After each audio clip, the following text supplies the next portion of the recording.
At the beginning of the story, we meet Mason, a soldier sitting in his room, reflecting on his life. He explains that his life started simply, much like everyone else's, but he always dreamed of achieving something extraordinary, something only a few could accomplish. Mason's journey initially led him to pursue a law degree. However, after just a year of study, he found himself drawn to the military, joining the special forces where he received advanced training. This decision secured him a prestigious position. During this time, Mason also got married to a woman named Jenny, and they welcomed a daughter, Casey, into their lives. Despite these joyful moments, Mason's life took a sharp turn when he was assigned a dangerous mission to capture a dictator named Vinegar. While en route with his team, their helicopter was ambushed, killing all his comrades. Mason was the sole survivor. Shaken by this tragedy, he decided to leave the special forces and return to a quieter life, resuming his work as a lawyer with his limited legal training. From then on, Mason's life became more ordinary, or so it seemed. In the present day, we see Mason taking his 8-year-old daughter Casey to school. On the way, Casey confides in him about a boy who has been bullying her for days. Mason advises her, if he bothers you again, punch him in the neck. That'll make him faint. He drops her off at school and heads to his office, where he meets Sebastian, an old acquaintance who knows about Mason's Special Forces background. After catching up, Sebastian offers Mason a job and takes him to a security company, CDI, which specializes in providing high-profile protection. He explains the job. Mason is to serve as the bodyguard for a journalist named Claire, who is set to interview Vinegar, the same dictator Mason had once tried to eliminate. When Mason sees a video of Vinegar, old memories and emotions resurface. He recalls the tragic mission that led to the death of his team, and initially refuses the job, blaming Vinegar for their deaths. However, after much persuasion from Sebastian, Mason reluctantly agrees. Later, Mason returns home, only to face his wife's frustration. Jenny confronts him about Casey punching a boy at school, which had led to numerous complaints from the school administration. The following morning, Mason informs Jenny about the new job, explaining that it pays well, but will require him to be away for a few days. Jenny protests, fearing the dangers of the assignment and longing for a simple, peaceful life together. However, Mason insists on taking the job, and Jenny reluctantly agrees. Mason then departs to meet Claire. Together, they board a private jet bound for Paldonia. They talk for a while, after which they land in Paldonia, where we see Vinegar, who has come to personally welcome Claire. On the other side, Vinegar's men search Mason thoroughly and confiscate all his weapons. Then, the three of them get into a car, where Vinegar starts talking about Mason, revealing that he used to work in the Special Forces and now serves as a guard for CDI. Mason realizes that Vinegar has done thorough research about him. As they move forward, their car approaches a bridge. Suddenly, the car ahead of them explodes, and rebels surround them from all sides, launching a full-scale attack. The driver of their car is killed in the chaos, and Mason quickly takes control of the vehicle, expertly steering it while ramming into the attackers' cars one by one. However, some rebels remain alive. Mason steps out of the car with a gun and starts taking them down one by one. Believing he's eliminated all the threats, he retrieves a large firearm from the security car and turns to Claire, saying, "We need to leave this place immediately. It's too dangerous." But Vinegar interrupts and firmly says, "Where are you going? You can't leave. You have to stay and help me save my people." Mason retorts, "It's not my job to save your people. My responsibility is only to protect Claire." Ignoring Vinegar, Mason grabs Claire and starts moving through the forest to find a way out. After covering some distance, Claire becomes exhausted and insists on resting. At this point, they realize that Vinegar has followed them. While resting, they discuss who might have orchestrated the attack. Mason points out, this attack was clearly aimed at Vinegar, and now we're caught in the crossfire. Mason pulls out a satellite phone and contacts Sebastian, explaining, "We've been attacked, and we're deep in a forest far from the city." Sebastian assures him, "Don't worry, I have your location. I'll send help as soon as possible. In the meantime, head east. The path ahead should be safe." After ending the call, Vinegar demands, "Let me use the phone. I need to make a call." Mason refuses, prompting Vinegar to say, "Do you even know who I am?" I could have you charged as a spy." Hearing this, Mason points his gun at Venegas and coldly replies, "And do you know what I can do? I could end this right here and now." Claire quickly steps between them, diffusing the tension, and persuades Mason to hand over the phone. Mason reluctantly complies. Venegas then calls his nephew, George. As soon as George hears Venegas's voice, he is visibly shaken. We learn that George is the mastermind behind the attack, and Venegas was aware of this all along. Venegas deliberately made this call to let George and his allies know he's still alive. After finishing the call, Venegas hands the phone back to Mason and confesses to Claire and Mason, "I've known for some time that my nephew was behind this attack. The rebels have manipulated him against me. That's why I made sure he knows I'm still standing." Venegas insists they head back to the capital, but Mason disagrees, warning, "The capital is far too dangerous. Go wherever you want, but I'm going east." Mason then begins leading Claire away from Venegas. As they press forward through the dense forest, Mason notices a helicopter approaching. Initially relieved, he assumes Sebastian has sent help, but as the helicopter begins to land, something doesn't feel right. Immediately, two men armed with weapons step out of the helicopter, which then takes off again. Mason realizes that this helicopter is not sent for them, and they are about to be attacked. The men in the helicopter start firing bullets at them, forcing Mason and Claire to split up and dash in different directions while still trying to stay close. They find themselves moving through a shallow river as the helicopter hovers above them. Suddenly, the men launch a missile directly toward them, but Mason and Claire narrowly escape the explosion. Mason knows they have little time before the attackers regain their position. He halts at one spot, takes out his sniper rifle, and carefully sets his aim at the helicopter. While Mason focuses on the target, Claire captures the entire scene on her camera. Mason fires a precise shot, hitting the pilot directly. As the pilot collapses, the helicopter spirals out of control and crashes nearby, dangerously close to where they are standing. After running some distance, Mason and Claire get separated unknowingly. Claire, now alone, feels a wave of fear as she realizes Mason isn't with her. She calls out his name, but there's no response. Meanwhile, the two armed men who had exited the helicopter earlier are tracking her down. One of the men spots Claire, forcing her to hide behind a tree. He begins moving toward her cautiously. Just as he's about to reach her, Mason appears out of nowhere, engages in a hand-to-hand fight with the man, and ultimately kills him. However, the second man arrives and points his gun at them. Before he can pull the trigger, Venegas appears and shoots him from behind, saving both Mason and Claire. Meanwhile, we see George arriving at the crash site of the helicopter along with his men. Soon after, another car arrives, and Colonel Jane steps out. Jane confronts George and says, "My client is extremely displeased. Your uncle is still alive, and you couldn't even handle such a small task. Venegas should have been dead by now."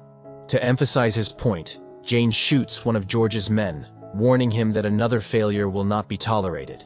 He then leaves, leaving George humiliated and seething. Back in the forest, Venegas leads Mason and Claire to a hidden village.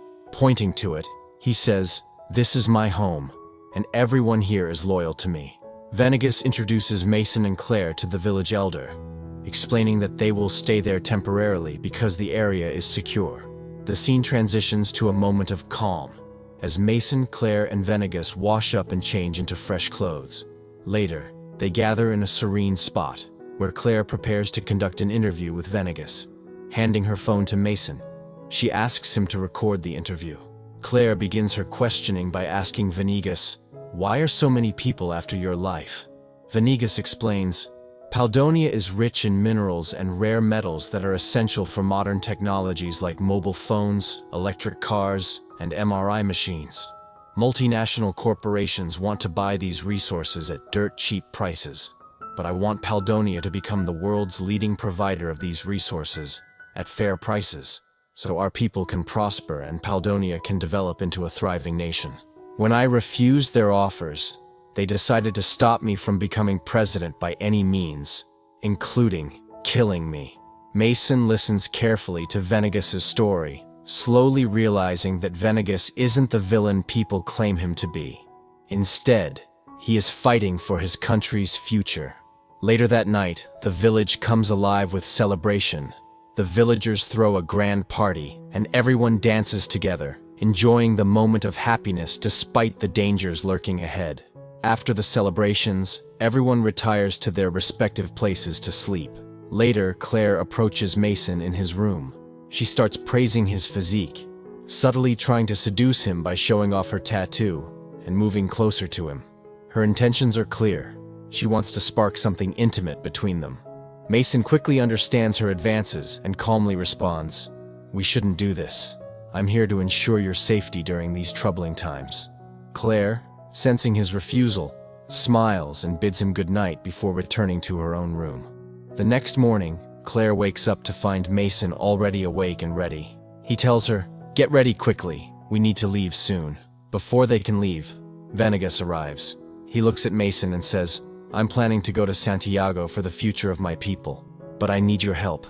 Stay here and protect my people." Mason firmly replies, "I was sent here by CDI to protect Claire, and I cannot jeopardize the life of someone from my own country for your cause."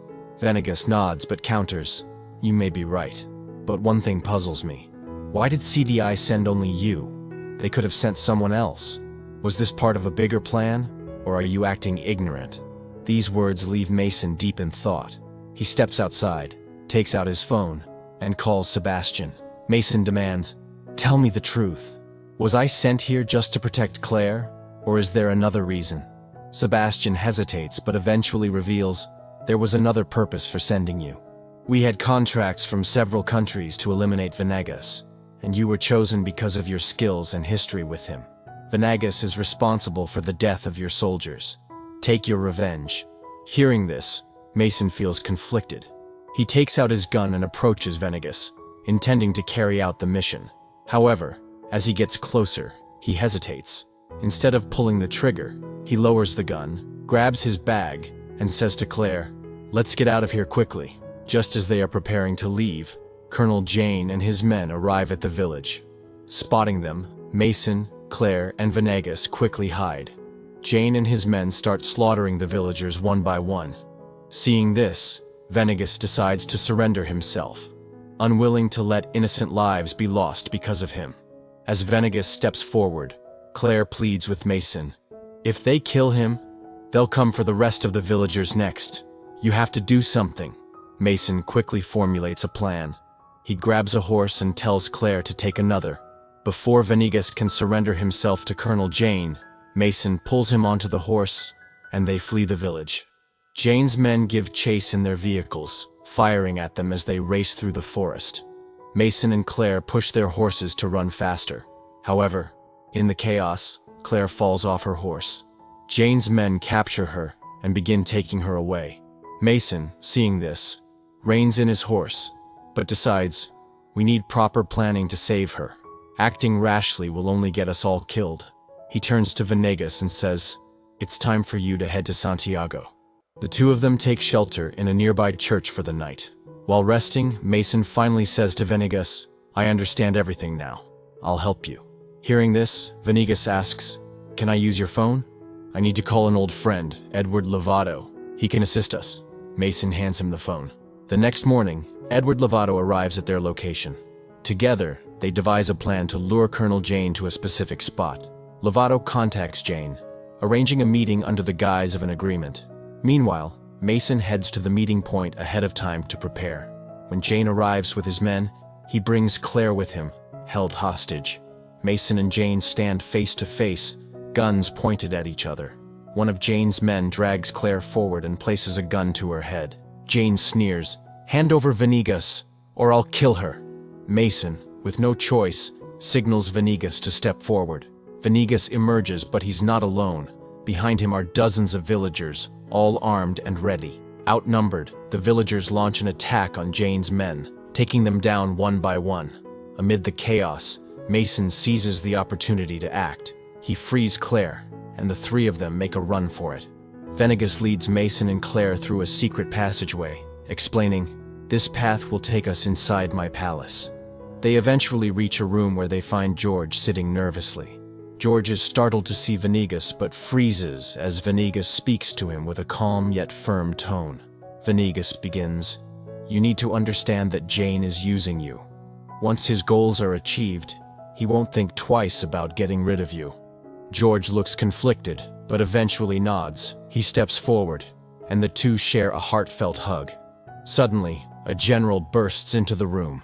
Without a moment's hesitation, the general fires at Venegas. Mason immediately shields Claire, and Venegas swiftly pulls out his gun, shooting the general in return. The commotion ends as the general collapses.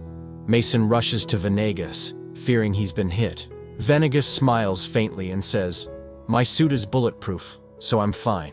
They turn to George, only to see him lying wounded on the floor. One of the bullets meant for Venegas had struck George. As George takes his final breaths in Venegas's arms, he whispers, "I'm sorry, Uncle," and dies. Overwhelmed with grief, Venegas breaks down, mourning the loss of his nephew. Before they can recover, Paldonian soldiers storm into the room, guns pointed at them. Venegas stands in front of Mason and Claire, attempting to reason with the soldiers. "Listen to me," he pleads. "Colonel Jane is the real enemy here. If you don't stop him, he'll destroy not just us, but our entire country." As his words begin to resonate, Colonel Jane enters the room with his men, interrupting the moment. Jane orders his men to fire, but the Paldonian soldiers, swayed by Venegas's speech, turn their guns on Jane's men. Amid the chaos, Venegas leads Mason and Claire to a secret room. Jane, however, notices their escape and follows with his men. Inside the secret room, the lights suddenly go out. Venegas lights a small flame with his lighter and reveals another hidden door. He ushers Mason and Claire through it, and they begin running. Jane's men give chase, firing relentlessly.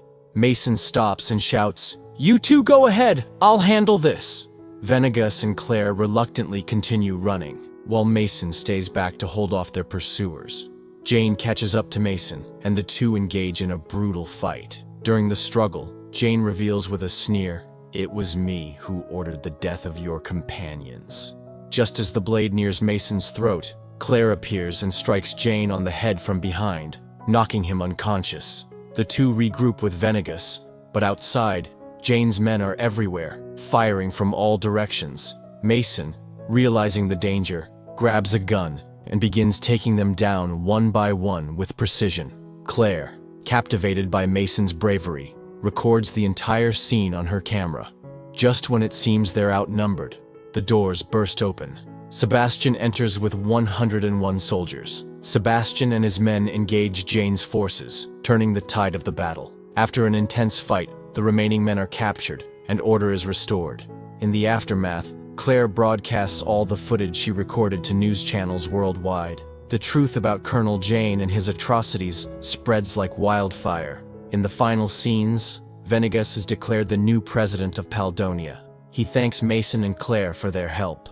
Venegas's words are full of hope and determination for the future of his country. Mason, too, is praised globally for his bravery, with even Jenny watching the news and smiling proudly. Later, Mason returns home to his family. Reuniting with his wife and child, he feels a deep sense of fulfillment. A few days later, while spending time with his family, Mason receives a message from Venegas. The message reads, "A small token of my gratitude for all you've done." Curious, Mason checks his bank account and is stunned to see a deposit of $5 million. Overwhelmed with joy, he turns to his wife and child saying, "Let's spend the whole day together. Nothing else matters right now." The family shares a happy moment, and with that, Mason's story concludes.